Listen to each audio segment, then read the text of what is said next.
Apple company के founder Steve jobs, जो कि एक ब्रिलियंट लीडर रह चुके हैं। तो क्या ऐसा हो सकता है कि जो बातें स्टीव जॉब्स ने अपने जीवन के 50 सालों में सीखी हो वो आप सिर्फ 15 मिनट में सीख पाओ? वेल, इसका जवाब है हाँ, ऐसा हो सकता है। स्टीव जॉब्स ने स्टैनफोर्ड यूनिवर्सिटी में एक स्पीच दी थी और उसमें उन्होंने अपने जीवन की सबसे बड़ी लर्निंग्स को 15 मिनट में बताया था 3 कहानियों के माध्यम से।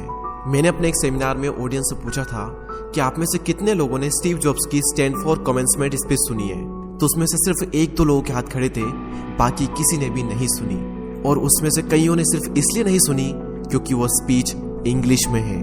और संदीप सर ने भी इस स्पीच को हाईली रिकमेंड किया है हर एक इंसान के लिए। आप में से कितने लोगों ने स्टीव जॉब्स की स्टैनफोर्ड कमेंसमेंट स्पीच देखी है? स्टीव जॉब्स जो एप्पल के फाउंडर थे, उनकी स्टैनफोर्ड वाली एक स्पीच है 20 मिनट की। अगर आप में से बाकी लोगों ने नहीं देखी है तो आई स्ट्रांगली रिकमेंड यू कि एक बार आप जा करके यूट्यूब पे वो जरूर देखें। तो अपनी उस स्पीच में वैसे तो उन्होंने बहुत सारी बातें कही और सारी ही कमाल की थी।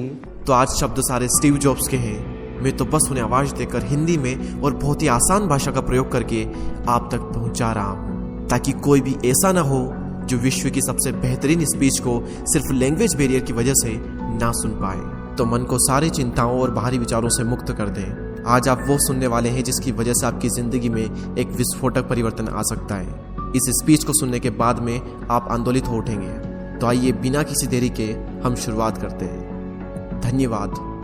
आज विश्व के सबसे बेहतरीन विश्वविद्यालयों में से एक के दीक्षांत समारोह में आप सभी के साथ होना मेरे लिए सम्मान की बात है। मैं आपको सच बताना चाहता हूँ, मैं कभी किसी कॉलेज से पास नहीं हुआ और आज पहली बार मैं किसी कॉलेज ग्रेजुएशन समारोह के इतने नजदीक तक पहुंचा हूँ।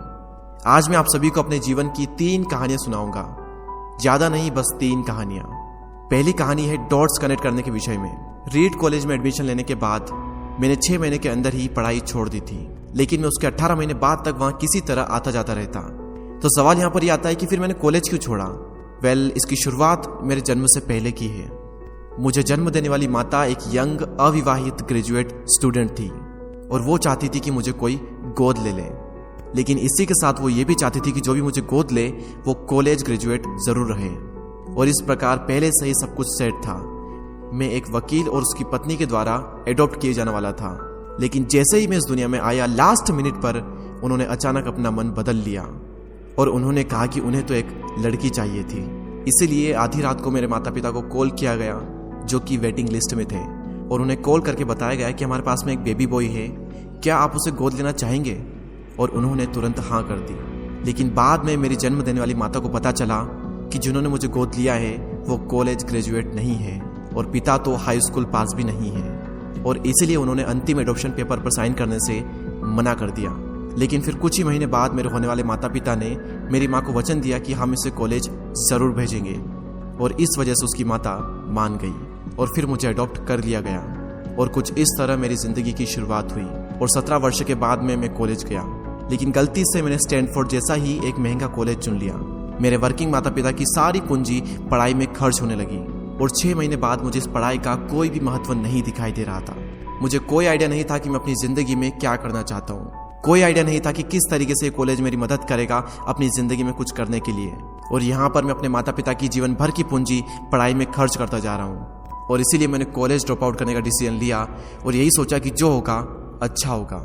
उस समय मुझे ये चीज़ बहुत ही डरावनी लगी, लेकिन जब बीते समय को आज मैं देखता हूँ तो मुझे लगता है कि ये मेरी ज़िंदगी का सबसे बेस्ट डिसीजन था। वो कैसे, मैं आपको अभी बताता हूँ। जैसे ही मैंने कॉलेज ड्रॉप आउट किया था तो मैंने उन क्लासेस को करना छोड़ दिया था जिसमें मेरा इंटरेस्ट नहीं था, और मैं केवल उन्हीं क्लासेस को करता था जिसमें मेरा इंटरेस्ट था। और ये सब कुछ करना कोई इतना आसान भी नहीं था, क्योंकि मेरे पास रहने के लिए कोई कमरा नहीं था। इसलिए दोस्तों के कमरों में मैं ज़मीन पर सोता था। मैं कोक की बोतलों को लौटाकर मिलने वाले पैसों से खाना खाता था। मैं हर संडे 7 मील पैदल चलकर हरे कृष्णा मंदिर जाता था, जिससे कि हफ्ते में कम से कम एक बार मैं पेट भरकर खाना खा सकूं, और ये मुझे बहुत ही अच्छा लगता था। अब मैं आपको बताता हूँ कि क्यों कॉलेज ड्रॉप आउट करना मेरी जिंदगी का सबसे बेस्ट डिसीजन था। उस समय रीड कॉलेज देश की सबसे अच्छी जगह थी जहाँ कैलीग्राफी सिखाई जाती थी। पूरे कॉलेज परिसर में हर एक पोस्टर, हर एक लेवल पर बहुत ही खूबसूरती से हाथों से कैलीग्राफ किया जाता था। और क्योंकि मैं कॉलेज छोड़ चुका था, इसलिए मुझे सामान्य क्लासेस करने की कोई आवश्यकता नहीं थी। तो मैंने निर्णय लिया कि मैं कैलीग्राफी की क्लासेस करूंगा और इसे अच्छी तरीके से सीखूंगा। तो मैंने सेरिफ और सैन सेरिफ टाइप फेसेस के बारे में सीखा, अलग अलग अक्षरों के बीच में स्पेस वेरी करना सीखा, और किसी अच्छी टाइपोग्राफी को क्या अच्छा बनाती है यह भी मैंने सीखा। यह सब कुछ बहुत खूबसूरत था, ऐतिहासिक था और इतना आर्टिस्टिक था कि इसे साइंस के द्वारा कैप्चर नहीं किया जा सकता था, और ये सभी मुझे बहुत ही आकर्षक लगता था। उस समय मेरा ऐसा कोई भी विचार नहीं था कि मैं इन चीजों का प्रयोग कभी अपने जीवन में करूंगा, लेकिन जब 10 साल बाद हम अपना पहला मैकिंटोश कंप्यूटर बना रहे थे, तब मैंने इसे मैक में डिजाइन कर दिया और यह बहुत ही खूबसूरत टाइपोग्राफी वाला विश्व का पहला कंप्यूटर बन गया। अगर मैंने कॉलेज में केवल कैलीग्राफी में प्रवेश नहीं लिया होता तो मैक में कभी भी मल्टीपल टाइप फेसेस या प्रोपोर्शनली स्पेस्ड फॉन्ट्स नहीं होते, और क्योंकि विंडो ने मैक की कॉपी की है तो दुनिया के किसी भी पर्सनल कंप्यूटर में ये सब नहीं होता। अवश्य ही जब मैं कॉलेज में था तो भविष्य को देखकर इन डॉट्स को कनेक्ट करना असंभव था, लेकिन जब 10 साल बाद में बीते समय को देखता हूं तो मुझे सब कुछ क्लियर नजर आता है। आप केवल पीछे देखकर ही डॉट्स को कनेक्ट कर सकते हो, इसीलिए आपको विश्वास करना होगा कि अभी जो भी हो रहा है वो आगे चलकर किसी न किसी तरह से आपके फ्यूचर से कनेक्ट हो जाएगा। आपको किसी न किसी में तो विश्वास करना ही होगा, अपने गट्स में, अपने भाग्य पर, अपने जीवन पर या फिर अपने कर्मों पर। किसी न किसी चीज पर तो विश्वास करना ही होगा, क्योंकि इस बात में विश्वास रखना कि आगे चलकर डॉट्स कनेक्ट होंगे, ये आपको अपने दिल की आवाज सुनने की हिम्मत देगा, और उस समय भी जब आप बिल्कुल अलग रास्ते पर चल रहे होंगे, और यही बात आपको बाकी लोगों से अलग बनाएगी। तो मेरी पहली कहानी से सबसे बड़ी सीख यही है कि जो हो रहा है वो अच्छे के लिए हो रहा है, और अभी आप जो भी कर रहे हैं वो आगे चलकर आपके किसी न किसी काम जरूर आएगा। आप बस अपने आप में विश्वास रखकर करते जाइए जो कर रहे हैं। मेरी दूसरी कहानी लव और लॉस के विषय में है। मैं बहुत ही सौभाग्यशाली था कि जिससे मैं प्यार करता था वह मुझे जल्द ही मिल गई। वॉज और मैंने अपने पिता के गैराज से एप्पल की शुरुआत की थी जब मैं 20 साल का था, और हमने बहुत मेहनत की और 10 साल में एप्पल कंपनी 2 लोगों से बढ़कर $2 बिलियन और 4000 लोगों की कंपनी हो गई। हमने अभी 1 साल पहले ही मैकिंटोश रिलीज किया और मैं 30 साल का हो गया था और कंपनी ने मुझे निकाल दिया। आप सभी लोग सोच रहे होंगे कि अपनी ही बनाई हुई कंपनी से मुझे कैसे निकाल दिया। जैसे जैसे एप्पल ग्रो करने लगी, हमने एक बुद्धिमान आदमी को हायर किया जिसे मैंने सोचा कि वो मेरे साथ मिलकर कंपनी को आगे बढ़ाएगा। पहले 1 साल सब कुछ ठीक चल रहा था, लेकिन फिर उसके बाद कंपनी के फ्यूचर विजन को लेकर हम दोनों में विवाद होने लगे और बात बोर्ड ऑफ डायरेक्टर तक पहुंच गई और उन लोगों ने उसका साथ दिया, और इस तरीके से 30 वर्ष की आयु में मुझे अपनी ही कंपनी से निकाल दिया गया। जो मेरी पूरी एडल्ट लाइफ का फोकस था वो अब खत्म हो चुका था और यह पूरी तरह से मुझे बर्बाद करने वाला था, और कुछ महीनों तक मुझे कुछ भी समझ में नहीं आया कि मैं क्या करूं।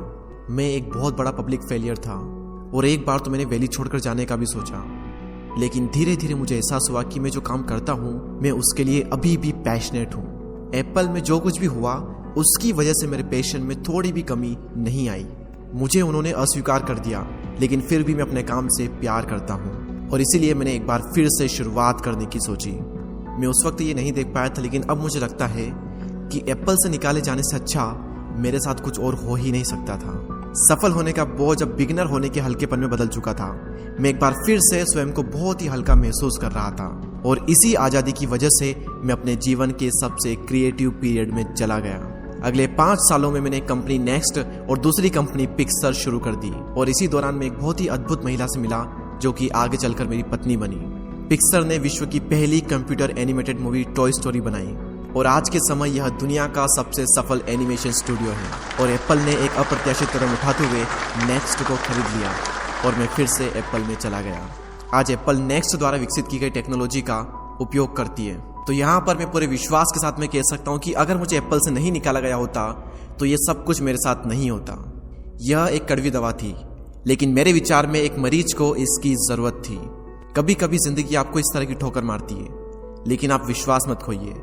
मैं विश्वास के साथ में कह सकता हूँ कि मैं सिर्फ इसलिए आगे बढ़ता गया क्योंकि मैं अपने काम से प्यार करता था। जितना अपने प्यार को जानना जरूरी है, उतना ही जरूरी है अपने काम को खोजना जिसे आप सच में एंजॉय करते हो, क्योंकि आपका काम आपकी जिंदगी का एक बहुत ही बड़ा हिस्सा होता है। और वास्तविक रूप से संतुष्ट होने का सिर्फ यही एक तरीका है कि आप वो करें जिसे आप एक बड़ा काम समझते हैं, और बड़ा काम करने का सिर्फ एक ही तरीका है कि आप वो करें जो आप करना पसंद करते हैं। और अगर अभी तक आपको वो काम नहीं मिला है तो आप रुकिए मत, उसे खोजते रहिए। जैसा कि दिल से जुड़ी हर एक चीज में होता है, वो जब आपको मिलेगी तब आपको पता चल जाएगा। और जैसा कि किसी अच्छे रिलेशनशिप में होता है, वो समय के साथ साथ और भी अच्छी होती जाएगी। इसलिए इसे खोजते रहिए, रुकिए मत। मेरी तीसरी कहानी मृत्यु के बारे में। जब मैं 17 साल का था तो मैंने कोट पढ़ा था, यदि आप हर दिन ऐसे जिएंगे जैसे आपकी जिंदगी का आखिरी दिन है तो आप किसी न किसी दिन सही साबित हो जाएंगे। और इसने मेरे दिमाग पर एक बहुत ही बड़ी छाप छोड़ दी। और तब से पिछले 33 सालों से मैं हर सुबह उठकर शीशे में देखता हूँ और खुद से एक सवाल करता हूँ कि अगर आज का दिन मेरी जिंदगी का आखिरी दिन होता तो क्या मैं आज वो करता जो मैं करने वाला हूँ। और अगर इसका आंसर ना होता है तो मैं समझ जाता हूँ कि कुछ न कुछ बदलने की जरूरत है। इस बात को याद रखना कि एक दिन मरना है किसी भी चीज के खोने के डर को दूर करने का सबसे अच्छा तरीका है। आप पहले से ही नंगे हैं, ऐसा कोई भी कारण नहीं है कि आप अपने दिल की ना सुने। करीब 1 साल पहले ही मुझे पता चला कि मुझे कैंसर है। सुबह 7:30 बजे मेरा स्कैन हुआ और उसमें साफ दिखाई दे रहा था कि मेरे पेनक्रियाज में ट्यूमर है। और सच कहूं तो मुझे तो ये भी नहीं पता था कि पेनक्रियाज होता क्या है। डॉक्टर ने लगभग पूरे विश्वास के साथ में मुझे बताया कि मुझे एक ऐसा कैंसर है जिसका उपचार करना संभव नहीं है और अब मेरे पास केवल 3 से 6 महीने ही बचे हैं। डॉक्टर ने मुझे सलाह दी कि मैं घर जाऊं और सभी चीजें व्यवस्थित कर लूं। यानी कि डॉक्टर की भाषा में इसका मतलब था कि आप मरने की तैयारी कर लीजिए। यानी कि वो सारी चीजें जो आप अगले 10 साल में करने वाले थे वो बचे हुए दिनों में कर लीजिए, क्योंकि आपका अंतिम समय आ चुका है। मैंने इस डायग्नोसिस के साथ में पूरा दिन बिता दिया और शाम को मेरी बायोप्सी हुई, जहां पर मेरे गले के रास्ते से पेट से होते हुए एक एंडोस्कोप डाला गया और एक सुई से ट्यूमर के कुछ सेल्स निकाले गए। उस वक्त मैं पूरी तरह से बेहोश था, लेकिन मेरी पत्नी और वहां पर जो भी उपस्थित था कि जब डॉक्टर ने माइक्रोस्कोप से मेरे सेल्स को देखा तो वह भी रो पड़ा, क्योंकि सेल्स को देखकर डॉक्टर समझ गया था कि मुझे एक बहुत ही दुर्लभ प्रकार का कैंसर हुआ है जो कि सर्जरी से ठीक हो सकता है। तो मेरी सर्जरी हुई और सौभाग्य से मैं अब बिल्कुल ठीक हूँ। मौत के इतने करीब तक मैं पहले कभी भी नहीं पहुंचा और मैं उम्मीद करता हूं कि आने वाले कुछ समय तक मैं पहुंचूं भी ना। और यह सब देखने के बाद मैं पूरे विश्वास के साथ में यह कह सकता हूं कि मृत्यु एक उपयोगी लेकिन विशुद्ध रूप से बौद्धिक संकल्पना है। कोई भी मरना नहीं चाहता, यहाँ तक कि वो लोग जो स्वर्ग जाना चाहते हैं वो भी वहां जाने के लिए मरना नहीं चाहते। मृत्यु ही वो स्थान है जहां पर हम सभी लोग जाते हैं। आज तक कोई भी इससे बचा नहीं है और ऐसा होना ही चाहिए, क्योंकि इस जीवन का एकमात्र सबसे बड़ा आविष्कार है वो है मृत्यु। यह जिंदगी को बदलती है, पुराने को समाप्त करने का रास्ता खोलती है। और इस समय पर आप सभी लोग नए हैं और कुछ ही दिनों में आप सभी लोग पुराने हो जाओगे और रास्ते से साफ हो जाओगे। इतना ज्यादा नाटकीय होने के लिए मैं आप सभी से माफी चाहता हूँ, लेकिन यही सत्य है। आपका समय बिल्कुल सीमित है, इसलिए इसे किसी और की जिंदगी जीकर व्यर्थ मत कीजिए। बेकार की सोच में मत फंसिए, अपने जीवन को दूसरों के हिसाब से मत चलाइए, औरों के विचारों के शोर में अपने अंदर की आवाज को मत दबाइए। और सबसे महत्वपूर्ण यह है कि अपने दिल और सहज बुद्धि की बात सुनने का साहस रखें, क्योंकि वे पहले से ही जानते हैं कि तुम वास्तव में क्या बनना चाहते हो। तो पहले अपने दिल की आवाज सुने, बाकी सारी चीजें सेकेंडरी है। और अंत में मैं आप सभी से यही कहना चाहूंगा, स्टे हंग्री, स्टे फुलिश। मैंने हमेशा अपने लिए यही मांगा है और अब जब आप सभी लोग यहाँ से ग्रेजुएट हो रहे हैं तो मैं आप सभी के लिए भी यही विश करता हूँ, स्टे हंग्री, स्टे फुलिश। यानी कि भूखे रहिए और मूर्ख रहिए। भूखे यानी कि कुछ करने की भूख आपके अंदर होनी चाहिए, और मूर्ख रहो क्योंकि मूर्ख रहकर ही आप कुछ सीख पाओगे। अगर आपको ये लगता है कि आप सब कुछ पहले से जानते हैं तो आप कुछ भी नहीं सीख पाएंगे। तो भूखे रहिए और मूर्ख रहिए। Stay hungry, stay foolish. आप सभी को बहुत बहुत धन्यवाद। ऐसे ही और inspiring, motivational, life changing videos को देखने के लिए हमारे चैनल को सब्सक्राइब करके बेल आइकन को प्रेस करें। मैं आपसे मिलूंगा अगले वीडियो में, तब तक के लिए जय हिंद, जय भारत।